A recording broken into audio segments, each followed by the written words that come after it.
I'm gonna need a show of hands in the comment section. Who looks forward to desserts the most?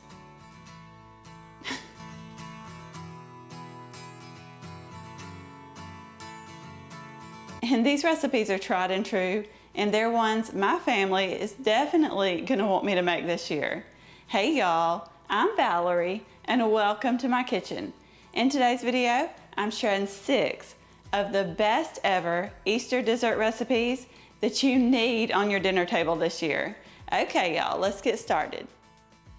This blueberry bundt cake is so good. To make it, in a large bowl, you're going to add in an 8-ounce block of softened cream cheese. And if you forget to set it out, you can always pop it in the microwave for just a few seconds. You're also going to add in 3 eggs and 1/3 cup of oil. I used my electric mixer to mix that until it was smooth and there were no more lumps from that cream cheese.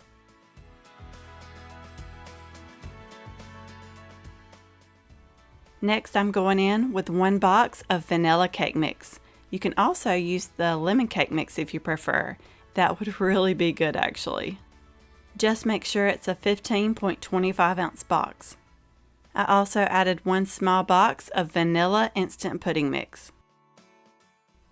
Now give it a really good mix. And this batter seemed very thick to me, so I ended up adding about 1/4 cup of milk just to loosen it up a little bit. And I also added a little splash of vanilla. Then I mixed it until everything was well combined.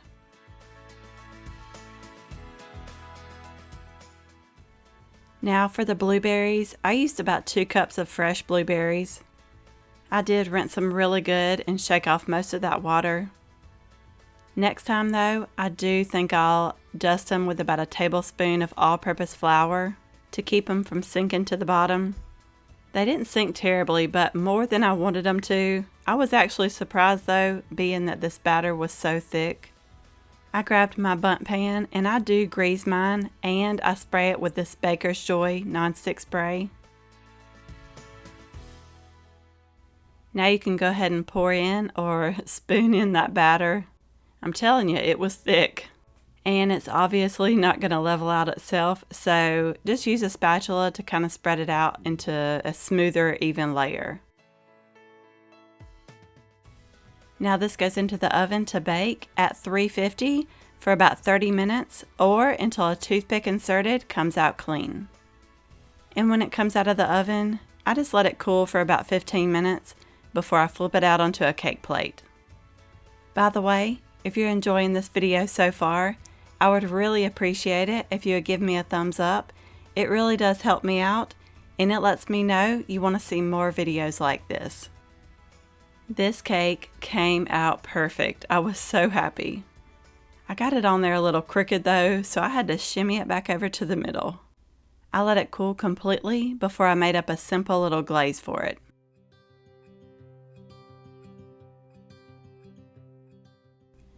Okay, I'll have to tell you, I was in a hurry, so for this glaze, I just did about a cupful of powdered sugar, and typically when I do a glaze, I like to sift my powdered sugar just to make sure it's smooth, but I didn't do all that. I did a cupful of the powdered sugar and then a splash of milk, and whisk it until it's the consistency that you like. And I think I did a little too much milk because it was a little thinner than I like it to be, but it turned out just fine. So when you're making a glaze, you would actually probably be really surprised at how little of an amount of milk you need. I usually start with about a tablespoon, and then as you're whisking it, it seems like it's not gonna mix up, but just keep on stirring, it'll eventually combine. And if you need to add more milk, do like a teaspoon or so at a time, just in case, because you don't want to get too much. It's better to add not enough than to add too much to start with. This cake was absolutely delicious. I will be making it again. And by the way, if you don't want to do the glaze, you can also just dust the top with some powdered sugar. I really hope you try this one. This cookie cake is so good. I make them all year long, but I think it would be perfect to make for Easter. I'm starting out in a medium-sized bowl. You're going to add in 2 cups plus 2 tablespoons of all-purpose flour. Also, half a teaspoon of salt, half a teaspoon of baking soda, and 1 tablespoon of cornstarch. Now whisk until combined. Now set that aside for just a minute while we work on the wet ingredients. In a large bowl, I added 1 cup of brown sugar and half a cup of granulated sugar. You're also going to add 1½ sticks of melted butter. I did melt that and then I let it cool for just a bit. Next, add 2 teaspoons of vanilla and 1 tablespoon of corn syrup. And that corn syrup just gives it more of a chewier texture. We like it more cookie-like, chewy cookie-like, rather than cake-like. I'm also adding 1 egg and 1 egg yolk. Okay, you can do this by hand or you can do like me and use your mixer. You just want to give them a good mix before we add in the dry ingredients. Now you can go ahead and add in that flour mixture. You can do it a little at a time or do like me and just dump it all in. Now you don't want to overmix it. Mix it until just combined. Now it's time to add in the chocolate chips, and you can really use any combination you want, but somebody got into the chocolate chips here, so I had to use a little bit of everything. I usually do 1½ cups of semi-sweet chocolate chips, but use any combination you like, and I just folded those in. I use an 11-inch baking pan for this. I always line it with foil and I grease it. The foil helps to lift it out after it's done. And now you're just going to pour in that cookie dough. By the way, if you're enjoying this video so far, I would really appreciate it if you would give me a thumbs up. It really does help out my channel. Okay, after you get it all in there, just press it out into an even layer, and it will be thin. Now, you can top this with anything you like. I had some Easter M&Ms, so I added those. And I also found some Easter sprinkles at Walmart, and these were super cute, so I added those on too. And that's what's fun about making a cookie cake. You can change up the decorations for birthdays or holidays or anything you like. And after you get it all decorated just the way you like it, you're going to bake it at 350 for 15 to 18 minutes. You'll notice the sides will start to get golden brown. The center may not look done, but it is. If you leave it in there until the center looks done, trust me, you'll end up overcooking it. And I wanted to show y'all how I decorate these. I made up a basic buttercream frosting. I separated it into 3 bowls and colored each one a different color.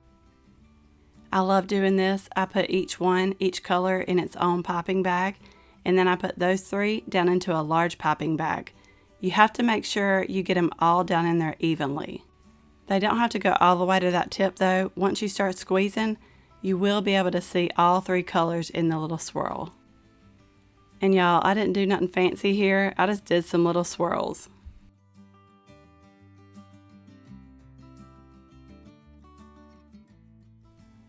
I love making this cookie cake for the kids. I'll be making it again for Sunday. Have y'all ever had a cookie cake from the Great American Cookie? That's what this one is kind of like. And I always use my 11-inch pan for this. I've never tried it, but I'm pretty sure you could do this with a 9x13. I might have to try that out. You don't have to cut this like a pizza. I did it mainly for video purposes. But you can cut it into squares. It looks cute like this though. All I got to say is it's delicious. The kids love it, but the adults love it too. It's dense and chewy just the way we like it. And I'm pretty sure you'll like it too.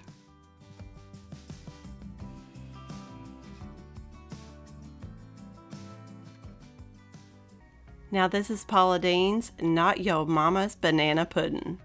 And I cannot believe that I'm just now trying it. We're going to make up the pudding mixture first. So in a large bowl, you're going to add in a large 5-ounce box of instant vanilla pudding, along with 2 cups of cold milk. Now you're going to use your electric mixer to mix this until it starts to thicken. Now we're going to set this aside. We'll use it in just a minute. By the way, have y'all ever made this version, the Paula Deen version of banana pudding? The chessman cookies is what I was excited about the most. Okay, now in a separate bowl, you're going to add in an 8-ounce block of softened cream cheese. And you do need it to be completely softened. If you need to microwave it for a few seconds, you can. I'm also adding in a 14-ounce can of sweetened condensed milk. Okay, I'm curious, what dessert do you look for or hope for when you go to a potluck? So now you're going to mix this cream cheese and sweetened condensed milk together until it's completely smooth. And after you get that all mixed up, we're going to add in that pudding mix from earlier. And I didn't fold it in or anything. I just used my electric mixer to mix it until it was combined. And I guess mixing it in all these different steps helps it to be completely smooth. So Craig, my husband, his mom made what he says is the best banana pudding. She did not use the pudding mix, she made it homemade, and he likes to eat it when it's still warm. Okay, now to this mixture, you're going to fold in 12 ounces of whipped topping. Okay, now back to the warm banana pudding. Have any of y'all had it that way? I've just only had it with the instant pudding mix and serving it cold. Okay, after that's all well incorporated, we can put this banana pudding together. I'm using a 9x13 for this. And if you're taking it to a potluck, you can make it in one of those full pans. That way you don't have to worry about getting your dish back. Now to the bottom of that 9x13, you're going to lay down 1 package of chessman cookies. You'll need 2 packs total, but for now, we're only laying down 1 package. And you're just going to fit them in there the best way you can. And the recipe called for 6 to 8 bananas sliced. I think I used about 5, and my bananas were pretty ripe. That'll of course make it sweeter, so if you don't want it as sweet, just don't use ripe bananas. And after you get all those sliced bananas in there in an even layer, you're going to top it with that pudding mixture. And then just try to spread it out as evenly as possible. And to finish this banana pudding off, you're going to top it with another package of chessman cookies. And you will use just about all of those 2 packages of cookies. And since we are doing the top here, you do want to try to lay them down a little more on the neat side. So this is done. Now we're going to pop it in the refrigerator to chill until we're ready to serve it. I wanted to give it a little bit of time for that pudding mixture to run down into those bananas. Alright y'all, this was so good. We all loved it, even Craig, although he did say it wasn't quite as good as his mama's. I'm gonna have to try his mama's banana pudding sometime, just to see how good it really is, and just to see what it's like to eat warm banana pudding. And I wasn't real sure what I would think about the chessman cookies in here, just because I'm used to the vanilla wafers, but I loved them. And I'll definitely be making it again, for sure. I thought an Easter trifle would be super cute. The recipe I followed was meant for a chocolate trifle, but I changed it up to make it for Easter. I used a strawberry cake and I baked it according to the directions on the back of the box. You do want to let it completely cool and then you can start on the pudding mixture. In a large bowl, I added 1.5 cups of milk and 1 large box of instant vanilla pudding.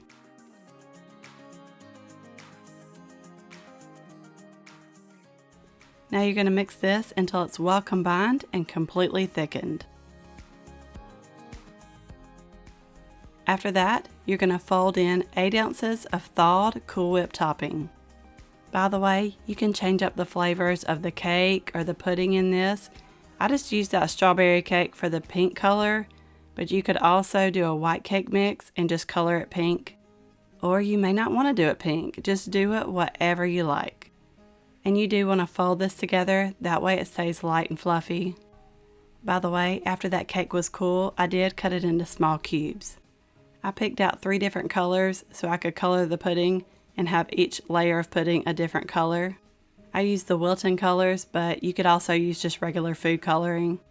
I just divided that pudding into 3 separate bowls and then colored each one a different color. And now it's time to assemble. I've got my trifle bowl here, and first I'm just putting down a thin layer of cake.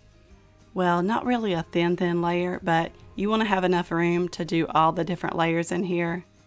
I just made sure to completely cover the bottom. And over that cake, I'm spreading over one of those colors of the pudding mixture. It was kind of hard to spread out there. I thought at first I might need to double the pudding mixture, but I think if I doubled it, it would be way too much. And over the top of that, I crushed up some vanilla sandwich cookies, but you could use any cookie you like here. And just sprinkle on a thin layer, it just adds a little crunch to it. Now we're going to repeat that whole process 2 more times. Cake layer, pudding mixture, cookie crumbs, and you'll be at the top before you know it. I loved making this because it was so fun to decorate. So, what's your favorite Easter dessert? We usually have a little bit of everything. Okay, after I filled up that trifle dish, I had to add on some of the peep bunnies. And I'm telling you, I had so much fun with this. And if you have trouble getting them to stand up like I was, I'm sure you could always just pop in a toothpick in the bottom. And of course, I had to make some edible grass. I just colored some coconut green and added that on. Then I got some of the Easter robin eggs and placed them around the bunnies. This turned out absolutely adorable. Not to mention it was delicious. And I'm pretty sure if you have this on your Easter table, everyone is going to go crazy over it. I do have to say though, some of those bunny eyes looked a little crazy, but it was still so cute. This Watergate salad is one of my Mima's favorites. I'm starting out in a large bowl. You're going to add in 1 20-ounce can of crushed pineapple, and you do not want to drain this. I'm also adding 1 small box of instant pistachio pudding.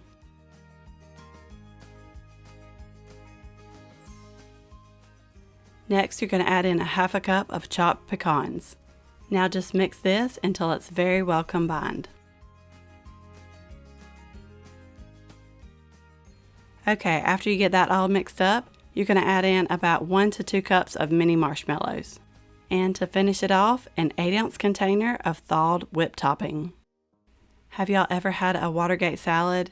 This was the first time for me and I loved it. Now you're just going to fold all that together until it's all well combined.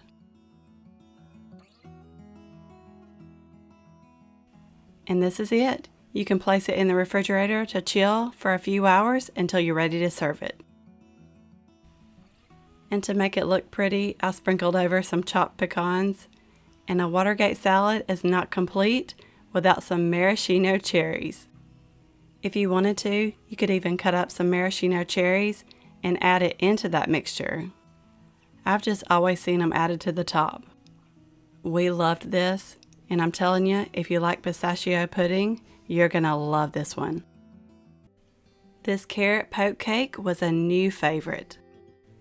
I'm starting out in a large bowl. I added in 1 box of carrot cake mix, and you're just gonna make this cake according to the directions on the back of the box. My favorite cake mix is Duncan Hines, but I can't find a carrot cake in Duncan Hines anywhere in my area. Oh, and a spice cake would work in here too. Now I'm just making this up according to those box instructions. I add in an extra egg though, and I do like to add milk instead of water, but we were almost out of milk, so I just went with the water. Next, you're going to add in an 8-ounce can of pineapple and make sure you drain it very well. We're just doctoring this cake up a little bit. I also added about a 1/2 cup of sweetened shredded coconut and about a 1/2 cup of chopped pecans. I didn't feel like chopping those, so I put them in a Ziploc bag and beat them with my rolling pin. Now you're just going to mix this until it's well combined.